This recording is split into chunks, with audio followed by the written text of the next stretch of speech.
Terrie. I'd like to introduce Terrie Phillips. She's our speaker today. So glad. I always enjoy listening to Terrie. She has some great ideas and things that she's going to come up with. But Terrie's been a master gardener with our group um, for a little while now, I don't even remember when you joined. You'd probably know, but It was 2014. wow. So yeah, she hit her 10-year pin. All right. So it's exciting to have Terrie, and we really enjoyed having her be a part of our organization. Terrie, thank you for coming on today, and I'm going to turn it over to you. Okay, well, thanks. If you guys hear any squawking, I have two cockatiels over here, and Chico thinks he's always got to put his 2 cents worth in. So you might hear that. He's usually pretty good though. So yeah, I'm going to do companion planting. I got interested in that a couple of years ago. And so I thought, oh, started studying it. And I thought, well, we don't have anything on it. So let's go ahead and try and do, share some, since I was researching it, I put this together when I was asked and share the information that I found. But the companion planting nowadays is with science-based strategies. Let's go to the next slide here. Okay, what did it do? There we go. So my little agenda here is what is companion planting, how plants affect each other, modern research-based intercropping or interplanting, strategies of companion planting or intercropping. So those two terms are kind of like interchangeable, and where the strategies can be applied. My little buttons won't work, so I can use my mouse. There we go. So what is companion planting currently? Companion planting is known for a long history of folklore, generations of traditional gardening, with theory of what bad bugs are deterred, which plants love each other, and it also has a pseudoscience, zodiac, or occult beliefs about companion planting.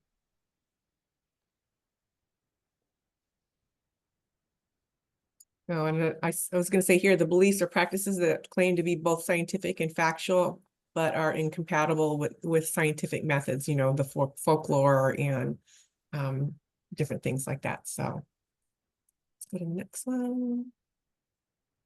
Okay, so today's gardens, got this little thing, move that over here. Okay, so today's gardens, they're centered more on human aesthetics. They have a lot of empty, bare, or mulched soil. Space is maximized for yields for human consumption.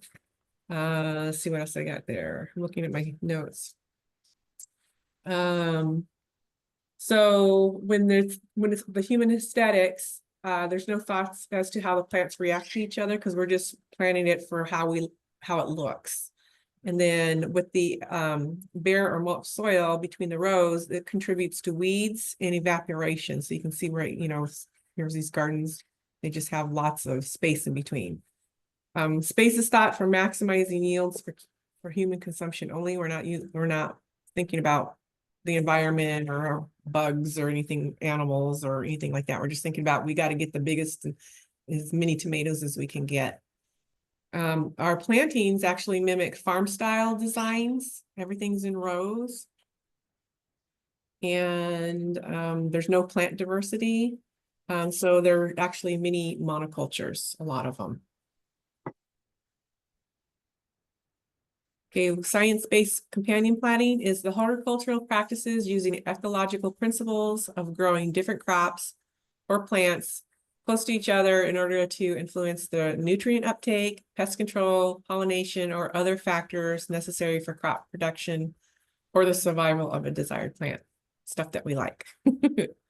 So what we're going to focus on with the science-based companion planting is you focus on providing habitat, conserving resources, building healthy soil, improve overall biodiversity, and reducing soil nutrient depletion, and providing better yields for human consumption. Maybe not more, but maybe, better, maybe bigger, sweeter, that kind of thing, tastier. Okay. Oh, there we go. The mouth is touchy. Okay, so how do plants, let me look at my notes here. Oh, so Going back to this slide here real quick. Companion planting is not planting plants where they love each other or they like each other. It's using partnerships to improve the overall ecosystem in the garden so that organisms can thrive and benefit from a well-balanced environment, from microbes to the tallest of plants. So that was kind of an important point. Okay, so how do plants affect one another? They have shared resources, or they can compete with each other. The nutrient availability and absorption, chemical messaging, fungal associations, allopathy, which is a chemical produced by a plant, attraction of pests or predators. And they both can be negative or positive, all these things. And so we'll be looking at that. Okay, so modern intercropping or interplanting, is better known as companion planting, is combining two fields of study, the agriculture and ecology, using the scientific approach to help understand how and why plant combinations are successful. So the key things there are you plant two or more plants together so that they can benefit each other. And then you can blend plantings with no distinct or formal arrangements like the rows that we're used to. And you can mix crops together, and when you mix them, they don't have to be in rows, they can be in alternating rows or other formations. So the goal is to create a polyculture versus a monoculture. It reduces resilience on pesticides, chemical fertilizers, and then as well as the other benefits that we're gonna try to touch on.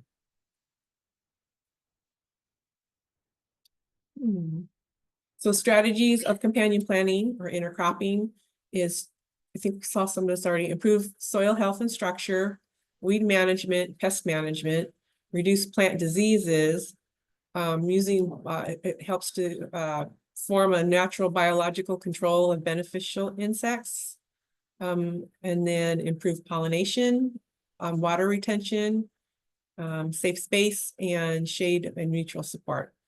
So some of these are really good for us because, water retention, we have to water less, all the biological controls with the beneficial insects, we don't have to spray. So there's a lot of things in there that benefits us in our time too. Improving the soil health and structure. So you have the legumes, which fix your nitrogen, and those are all your the nitrogen, the legumes like the peas and the beans, they fix the nitrogen down into the soil.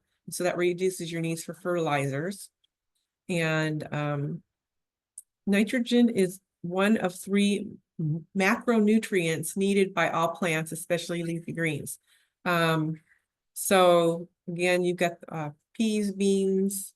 They also, I didn't know this one, is they make available in the soil through rhizobia bacteria that pollinates their roots. And I think the plants need that bacteria. It's good stuff. So then you have your cover crops. Oh, what the nitrogen plants, they have a technique what they call chop and drop. So after everything's done, you chop down all those plants. So I like these beans and the leaves and everything. You just chop them down and you leave the roots to decompose, and they call that a green manure. So at the end of the season, you just chop it up, let it all set like in your raised beds or your garden. And then you just let it just kind of like decompose, and then all that good nitrogen goes down into the soil for next year. So, of course, it's green beans. Successful partnerships with them is green beans, fava beans, corn, cowpea, peppers, peas, and lettuce with those nitrogen legumes. Next one is cover crops. You can actually use a snap pea as a cover crop underneath your main crop, like cowpeas under sweet corn in a garden bed. Alfalfa could provide calcium, magnesium, and iron into the soil. So that's something you can maybe plant under all the other vegetables in your garden or your raised bed. So this one here has got crimson clover under tomatoes. Kind of looks cool. And so that way it's making a big carpet. So not many weeds are going to get through that, and it's going to hold down the water in there. That's kind of a neat thing. Taproots and tubers, like carrots, potatoes, or turnips. They're kind of like living rototillers, and they break up soil compaction. And with our clay soil here in the Northwest, that's a big help. I even have one raised bed that's just like that. One raised bed over the years, I keep adding stuff to it, but it's still kind of got compacted, that clay dirt in there. So just keep putting compost in there, and that's good for like my carrots and potatoes and things like that. Your other plants, like your deep rooted plants, are like what is it? I lost my spot here. Melons and tomatoes. So they dig deep down into the soil, and they actually pull up water and things as the roots uptake things. It brings up other things for the other shallow rooted plants. So it enriches the topsoil, and it pulls up the nutrients up into that topsoil for the shorter rooted plants. And I thought that was really interesting. Here's some I mean, like how big the sunflower roots are compared to, and even alfalfa's got a really long root. So that's kind of a cool thing. Crops like buckwheat break up heavy soils by exuding substances from their roots, and so that can change the nature of the soil. So that's a good one. Turnips, beets are also another couple of vegetables that are good for that. So then we have weed management. And I was just telling my husband the other day, I says, it doesn't matter how good of a gardener you are, or if you're a master gardener or a beginning gardener, you just don't like weeds. That's what we all have in common for sure. But allopathy is growth inhibiting chemicals, compounds in certain plants that benefit other plants. So it's the process of one plant producing and releasing chemicals to their leaves, stems, flowers, or roots that inhibit the germination and growth of other plants. Of course, that means fewer weeds because they won't germinate and grow. Because of chemical compounds, also, they can be persistent in the soil.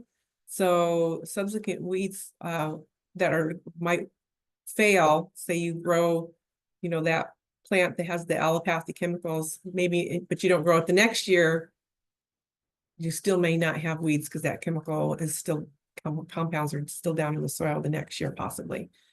So I'm trying to see, okay, so the example I found was, for example, winter ryegrass emits up to 16 different chemicals that prevent weed seed germination without harming transplanted seedlings of tomatoes, eggplants, or peppers. Other allopathy plants include sunflowers, oats, radish, rice, alfalfa, cucumbers, buckwheat, and there's more if you kind of look that up. Probably can find more on the internet. So plants that may inhibit root or stem growth and disrupt nutrient uptake are some of the common ones, like sunflowers, radishes, alfalfa, and cucumbers. So that's kind of interesting because cucumbers, it's like, okay, so I have a raised bed and I grow my cucumbers there. Maybe next year I don't plant seeds in that cucumber bed because possibly the compounds, maybe my seeds won't germinate so good, or maybe, that kind of thing. So you have to take a look at the different plants and what they might do, and that might be negative towards each other, and then maybe plant them in separate places. Okay, living mulch, we talked about that, is actually cover crops. They have seeds, mixes in the stores now. These are big packages, but they usually have like a mix sometimes too. This right here is there you get your corn, and I'm not really sure what this is. I think it's a bean. Yeah, it is. I see the leaves now. So it's a little bush bean, and it's got all its little blooms. And so that's an example of the corn and the beans. The bush beans are fixing nitrogen into the soil, and that corn is a heavy feeder of nitrogen. So those are two good companions for each other. And then the sunflowers, talked about that, them having the allopathy. But The other allopathy one that's really known well is a black walnut tree. So a lot of times if you see a black walnut tree, I know when I was going to be a Clark County Master Gardener before I moved up here years ago. And they have this great big black walnut tree and absolutely nothing grows under it. So the black walnut tree has really allopathic properties where not much grows under. I'm surprised there's even grass under it in this picture, because most of them I see it's just down to dirt. That's kind of interesting. Okay. So remember with your cover crops, they crowd out, not only crowd out the weeds and keep in the water, they also can draw in some beneficial insects in that cover crop. Okay, what else I have here? Pest management. So there's visual cues and airborne chemicals that pests rely on. So in order for a pest to find their host plant, they rely on visual cues and airborne chemicals emitted by the targeted crop. So companion plants emit their own scents and mask those crops, making it harder for the pests to find. And the foliage variation of those companion plants, it confuses the visual cues of those pests, and it helps to camouflage your crop so that the pests can't find them, because they're having a hard time seeing what's what. So there's two examples here. Here's the bell peppers with the petunias, and then another one that is this variegated nasturtium, all the variegation in the leaf. I think that would really confuse a pest, because it's so many different colors.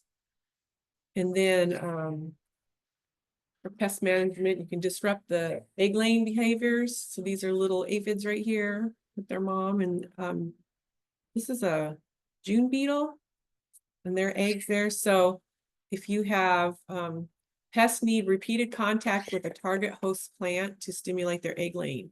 And so the camouflages of these other plants confuse them, so it impedes the production, so it reduces that pest population, because they just can't find that plant as well. So it makes it it slows them down. They're still there, but it slows them down. Reduce plant diseases. So we talked about the decompose in place, just chop it up like this picture here and just let it decompose at the end of the year. And then it'll just leach all those nutrients from your cover crop down into the soil. That's easy to do. This is one of my best techniques, because at the end of the season, I'm pretty much done. So I just most of the time I don't even chop things. I just pick it up and lay it on top and just let it be to the next season. And let's see. Antifungal compounds. So research suggests that crop covers and living mulches generate antifungal compounds, and it supports beneficial microorganisms which reduce soil disease caused by fungal plant pathogens. For example, findings are promising for mustard greens grown as a cover crop before planting your tomato or your potatoes, and it decreases the root rot infection and the Bacillium wilt on tomatoes. So maybe in the early spring, because we don't plant, especially like for me, I'm up here actually May 31st or June 1st is my last frost date. So I don't put my tomatoes out till then, Memorial Day, that's it. And so if I planted, say some mustard greens in my raised beds where I wanted my tomatoes that year, I could probably have, those would probably already be done by the time I plant my tomatoes, and then I could pull those out or harvest them and then put my tomatoes in there. And so that would help with the diseases for that. So cover crops also will, they decrease the soil-borne diseases by they're covering the dirt. So when you're watering, any bacterial or diseases that are in the soil itself won't splash up onto the plants. It'll hit that cover crop instead of hitting your bottoms of your like your tomatoes or something. And so this is the part of the chop and drop. It's the sunflower seeds, just letting them be, and to the end of the season. It's crimson clover, and this is, I believe, the mustard greens. Okay, biological control for beneficial insects. Attracting beneficial insects. That's what we really kind of want to do. So we don't have to spray or, be out there picking things off the leaves of plants in the middle of the night. So companion plants can also attract beneficial insects to prey on. For example, the carrot family, including dill, cilantro, and the aster family, including cosmos, yarrow, and zinnia, attract beneficials who prey on aphids. Their flowers also will provide nectar to supplement the diets of the beneficial insects. So, for example, ladybugs and lacewings need carbohydrates found in the nectar to reproduce. So it's good to have all these other beneficial plants out there. So one thing is your trap crops. This is your companion planting kind of thing, because you plant flowers over there, so it lures those pests away from your crops.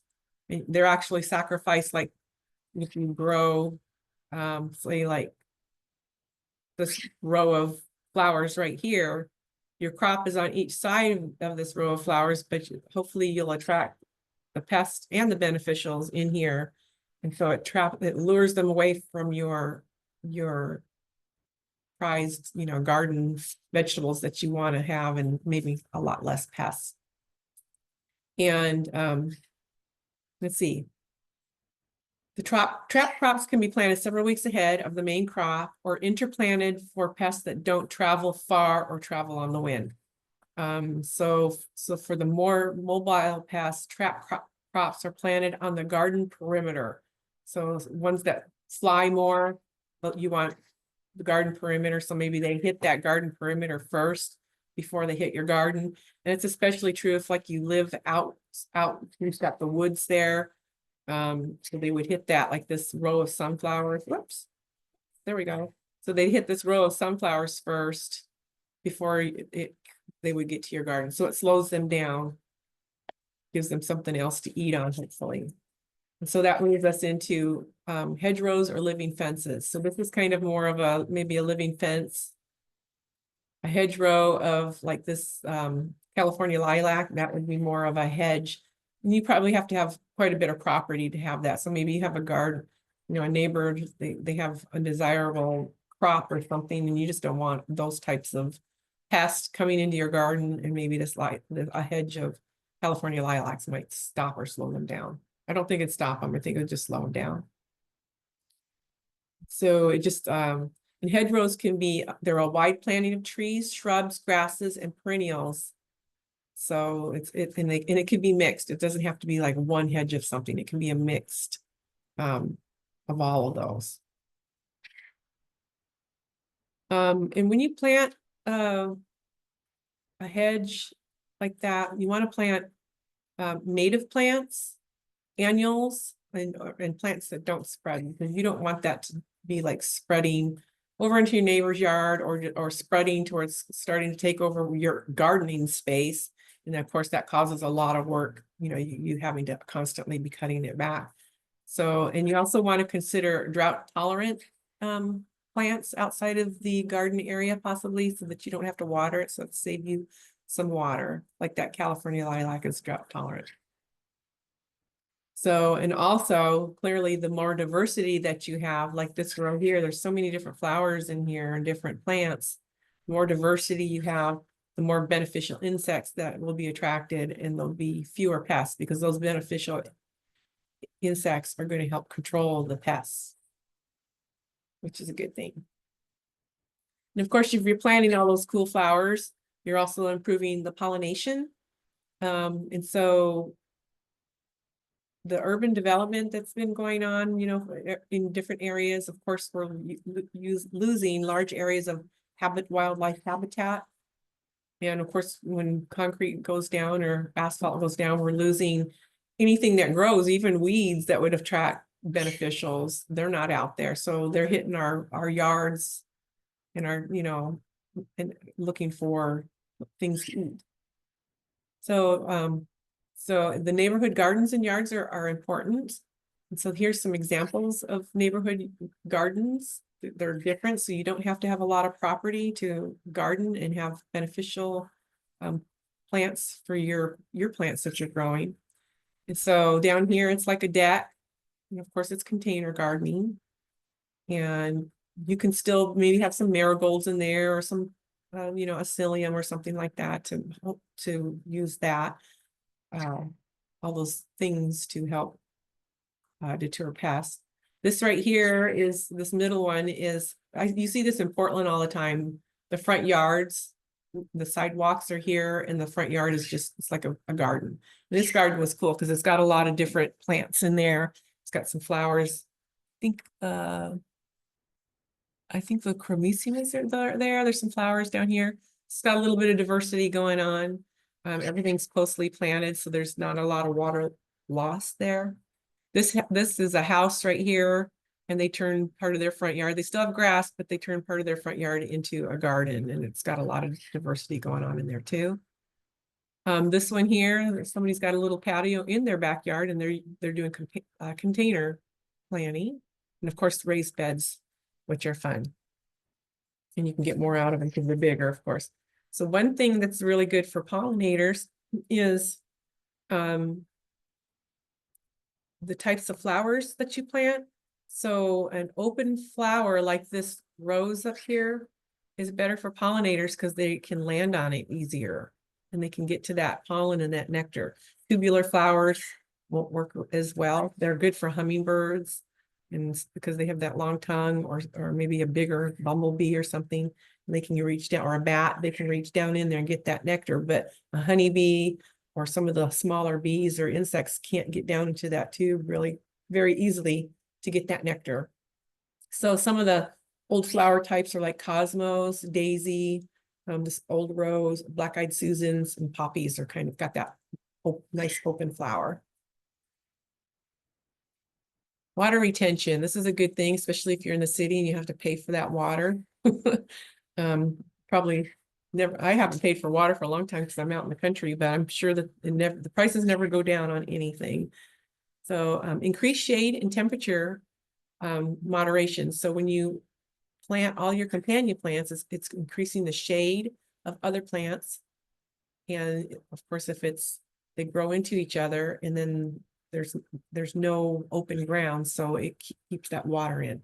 So this one, for example, here, there's a fence, it's in the backyard. They've got all this diversity going on here, but all the plantings are interplanted with each other, and that helps keep all that water in there. This is one too, there's a retainer wall, all the black-eyed Susans. And if you have taller plants with the smaller plants, that also shades some of those other plants, so it helps keep them from burning up, or maybe that shade plant needs that shade to grow. So you can make sure some of the plants that are taller need the sun, and the plantings that are underneath them, they're like, you know, partial shade or full shade growing underneath that plant, or those plants will not do well. And then this here is really cool. This is kind of the living mulches. Also, I think this would be something, you got the runoff for erosion when you plant everything like this. So it's tightly woven, you can walk through there. There's some diversity going on in the different plantings. And I think this is really cool for water retention and the erosion of a little bit of that looks like it's a little bit of a downward grade there, so it won't keep running the dirt out of there. So also with the living mulches, where is it? Oh, I can't pronounce this. It's the mycorrhizal fungi. They colonate plant roots, and then when those little hairy things, it looks like kind of almost like a mold or something that's on there, a fungus, or it's kind of cottony looking. It helps the plants to acquire nutrients and water exchange for the carbohydrates that plant needs. So it helps protect the plants from watering stress in the summertime.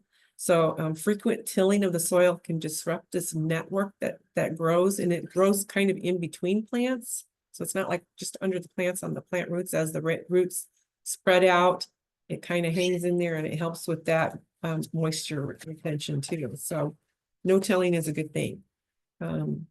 So this right here, sweet woodruff, is a really pretty ground cover. I have some of this. I've got it under one of my cedar trees actually. And it doesn't grow real fast. It's really pretty. It's evergreen. But what I like about it is it doesn't grow fast. And if it does grow in an area that's doesn't you don't like, it's so easy to pull out. It just pulls out and you can take those tufts that you pull out and go plant them somewhere else. That's a nice one. And this year I want to try this creeping red thyme. It's kind of a pretty thing, and it's pollinator attractant too. Something to try. Whoop. Okay, so saving space. Save space, shade, and mutual support. So saving space, if you're doing interplantings, instead of your rows where, you know, you can walk down the rows like our old gardens. So there's different ways to save space. So above the ground, you can plant lettuces, for examples, and it will mature and you can harvest it before the vines of melons or winter squash need that space. So you can grow your lettuce, and then when those plants get bigger, you can harvest that out as those plants grow. You can plant low growing flowers in between your rows or in between plants.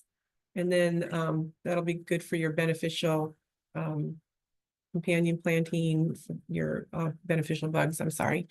So like this raised bed here, there's some psyllium in there. There's some, that looks like calendula, and I'm not sure what that is. It's kind of small. It might be some marigolds or something like that.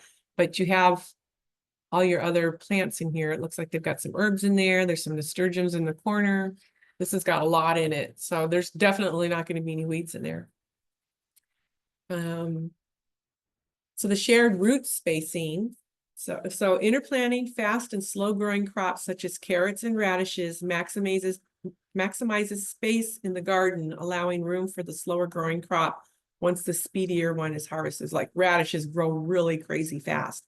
So you could plant those in between, and then when the other plants start coming up, they're already harvested out. So that's another good saving the space under the ground. And lettuce is the example of saving space above the ground. Then, of course, you have the shading and mutual support with the interplanting. A lot of people know about the Three Sisters interplantings. The Native Americans do, which you've got the corn planted, and so it's tall. And then you have beans that are planted there, and it's a pole bean, so it climbs up the corn, it fixes nitrogen into the soil for that corn. And then they planted squash, and the squash was like their ground cover, and so that helped with keeping in the moisture into the soil. And so all three of those plants kind of benefit each other.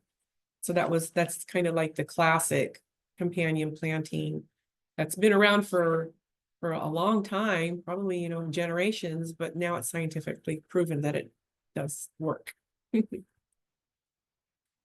Interplanting crops of different heights, so that's a good thing, and that's also going to help that that visual cue for those pests, because if you've got tall ones, short ones, and if you've got ones that have, you know, a certain scent, like these onions, onions have that onion scent, maybe that'll help confuse pests getting to these lettuce leaves down here. And so it's nice to have the different heights to confuse those pests getting in there.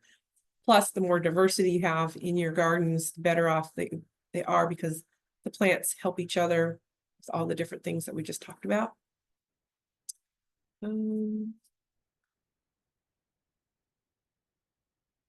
Okay, so I think that's it. So where can these strategies be applied? They can be applied practically everywhere: your garden plot, your raised beds, landscape areas, containers, and your properties or hedgerows. So I think let's see what time. I usually run through things so fast. Oh, I did better this time around.